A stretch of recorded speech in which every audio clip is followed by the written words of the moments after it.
Most beginners think managing money is about earning more. But here's the truth no one tells you. It is not how much you earn. It is how well you track, control, and plan what you already have. And the biggest mistake you need to avoid is using random apps without understanding what they actually do. Because the wrong money app can confuse you, while the right one can completely change how you handle your finances in just a few weeks. If you are someone who struggles to save money, loses track of spending, or just wants a simple system to manage your budget without stress, this video is for you. Because in the next few minutes, you will discover the 7 best money management apps for beginners, how they actually work in real life, and how to choose the one that fits your lifestyle without confusion. Let's start from the beginning. Money management apps are tools that help you track income, monitor spending, set budgets, and sometimes even save or invest automatically. Think of them like a personal financial assistant in your pocket. So if Alex earns a monthly salary but never knows where his money goes, a money management app shows him exactly where he is spending, like food, rent, subscriptions, or shopping.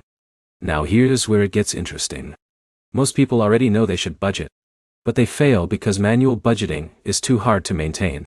Apps solve this by automating most of the process. Now let's go through the best apps one by one. First up is Mint. Mint is one of the most popular budgeting apps for beginners. It connects to your bank accounts and automatically tracks your spending. So if Jake buys coffee, pays rent, or subscribes to a streaming service, Mint categorizes everything for him. The biggest advantage of Mint is simplicity. You open the app, and you immediately see where your money is going. But here's the problem. Because it is so automatic, some users stop paying attention. And that is dangerous because budgeting only works if you review it regularly. Now, let's move to the second app, YNAB, which stands for You Need a Budget. This app is very different from Mint. Instead of just tracking money, it forces you to assign every dollar a job. For example, if John earns $2,000, he must decide how much goes to rent, savings, food, and entertainment before spending it. Now this is powerful because it creates discipline. But it also takes time to learn. Beginners often feel overwhelmed at first. Now here's where it gets interesting. Once you understand YNAB, your financial control improves dramatically because you stop guessing and start planning. Next up is Pocket Guard. Pocket Guard is designed for simplicity. It shows you how much money you actually have left to spend after bills, savings, and essentials. So instead of calculating everything manually, Alex just opens the app and sees, you can safely spend this amount today. This reduces overspending instantly because it removes guesswork. But here's the catch. It is very simple, which means advanced users may find it limited. Now let's talk about another strong option. Good Budget. Good Budget uses something called the envelope system. You divide your money into categories like envelopes. For example, Jake puts $500 into groceries, $200 into entertainment, and $300 into savings. Once an envelope is empty, he cannot spend more in that category. Now this method is powerful because it creates strict discipline without needing bank integration. But the problem is you need to manually enter transactions, which some people forget to do. Now let's move to the fifth app. 9. Every Dollar. Every Dollar is created by financial educator Dave Ramsey's team. It focuses on zero-based budgeting. That means every dollar you earn is assigned a purpose before the month begins. So John does not just spend freely. He plans everything at the start of the month.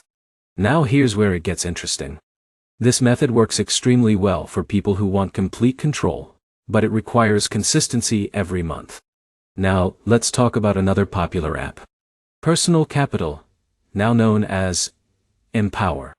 This app is more advanced and focuses on both budgeting and investing. It gives a full picture of your financial life including savings, investments, and net worth. So if Alex wants to see not just spending but long-term growth, this app becomes very powerful. But here's the problem. It may feel complex for absolute beginners who just want simple budgeting. Now let's move to the final app. Zeta. Zeta is specifically designed for couples or shared finances. It allows two people to manage money together, split bills, and track shared expenses. So if Jake and his partner share rent and groceries, Zeta makes it easy to track who paid what. Now this is very useful, because shared finances are often where confusion starts in relationships. Now let's bring everything together in a simple way. If you want automatic tracking, Mint is great. If you want strict control, Yenabe, or every dollar is better. If you want simplicity, Pocket Guard works well. If you like envelope-style budgeting, Good Budget is ideal. If you want full financial tracking including investments, Personal Capital is strong. And if you are managing money as a couple, Zetta is the best choice. Now here's the most important insight you need to understand. The best money management app is not the one with the most features. It is the one you will actually use consistently. Because even the most advanced app is useless if you stop opening it after a week. So the real goal is not perfection. It is consistency. In a minute, let's simplify this into a mental rule you can use forever when choosing any budgeting app. If you are a beginner, start with simple tracking. If you want discipline, use envelope or zero-based systems. If you want full financial control, go advanced. That's it. Now let's wrap everything up. Money management is not about restriction. It is about awareness. Once you know where your money goes, you automatically start making better decisions without forcing yourself. These apps are just tools. The real change happens when you start paying attention. So pick one app, stick with it for at least 30 days, and focus on building awareness instead of perfection. If this video helped you understand money management apps better, make sure to like, comment which app you plan to try, and subscribe for more simple financial guides like this. It will help you take control of your money step by step without confusion.